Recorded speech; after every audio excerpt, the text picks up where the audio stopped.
Assalamualaikum warahmatullahi wabarakatuh. Halo anak hebat, semoga masih dalam keadaan sehat dan semangat. Jumpa lagi dalam pembelajaran bahasa Indonesia.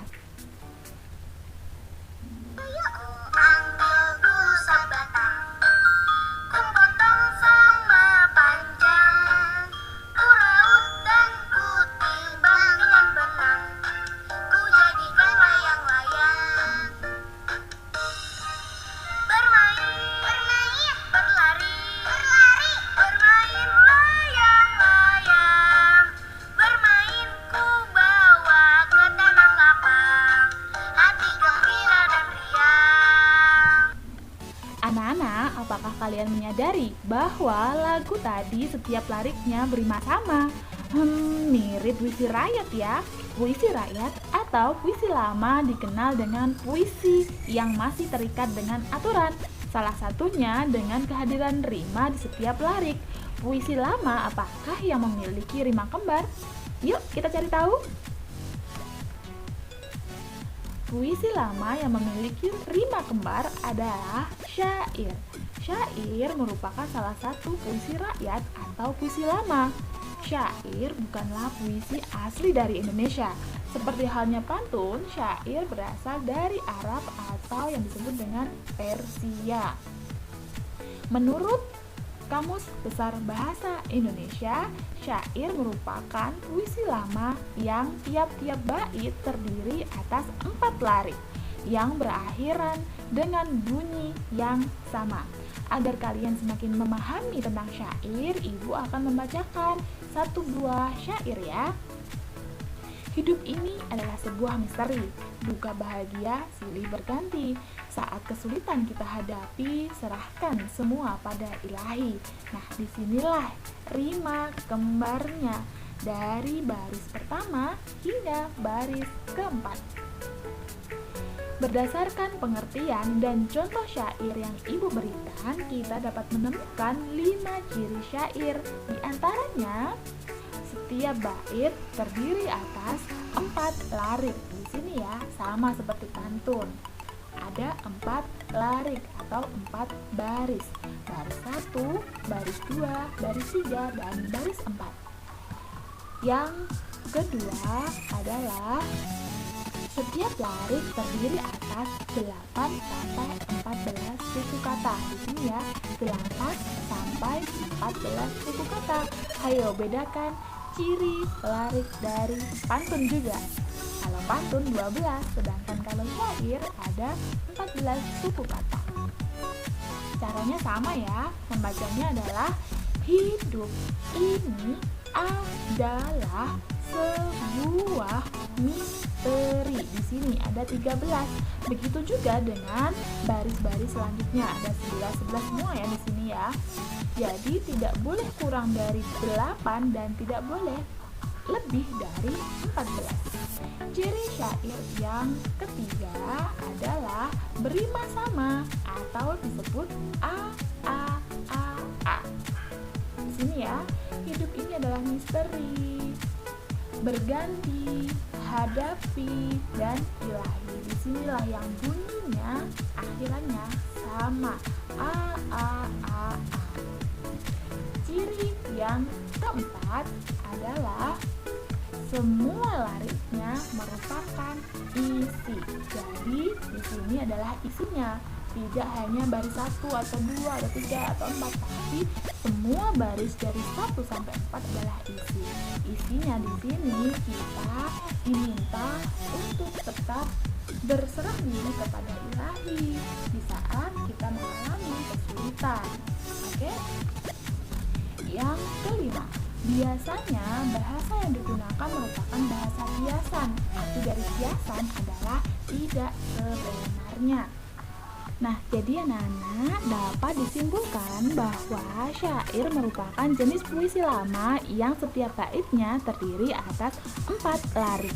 Setiap liriknya terdiri atas 8 sampai 14 suku kata. Berima sama, yaitu a.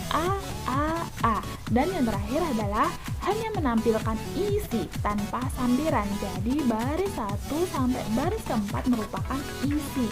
serta menggunakan bahasa kiasan, yaitu bahasa yang tidak sebenarnya.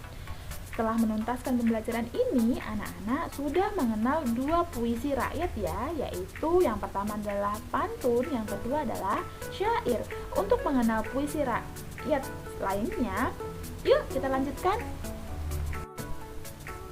Nah, jenis puisi rakyat yang ketiga yaitu gurindam. Gurindam merupakan puisi rakyat atau puisi lama yang berasal dari India. Menurut Kamus Besar Bahasa Indonesia, gurindam merupakan sajak dua baris yang mengandung petuah atau nasihat. Contohnya, baik-baik memilih kawan, salah-salah bisa jadi lawan. Di sini hanya ada dua baris, berbeda ya dengan puisi rakyat yang sudah kita pelajari. Dari pengertian tersebut dapat disimpulkan ciri-ciri dari gurindam. Yang pertama adalah setiap bait terdiri atas dua larik.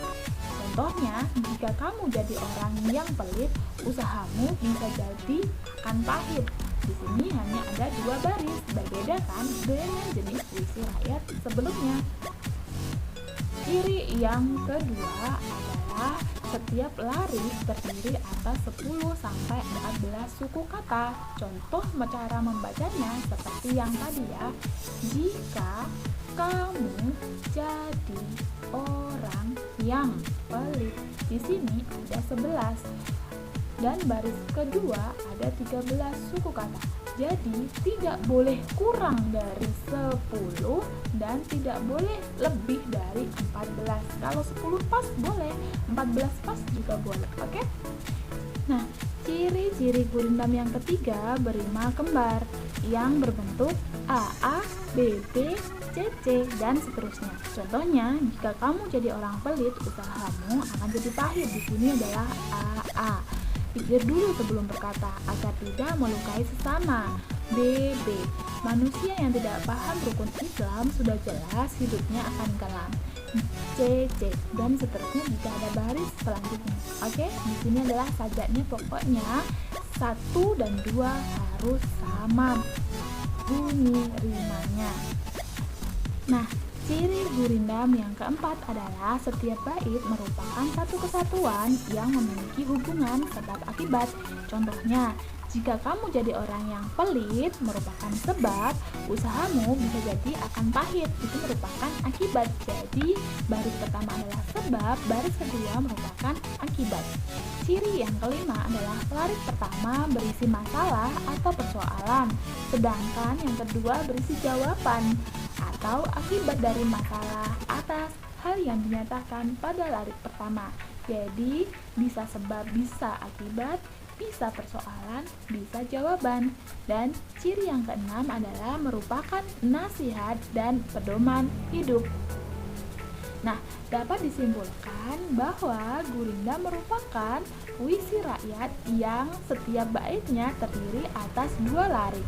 Setiap lariknya terdiri atas 10-14 suku kata berima kembar, yaitu AA.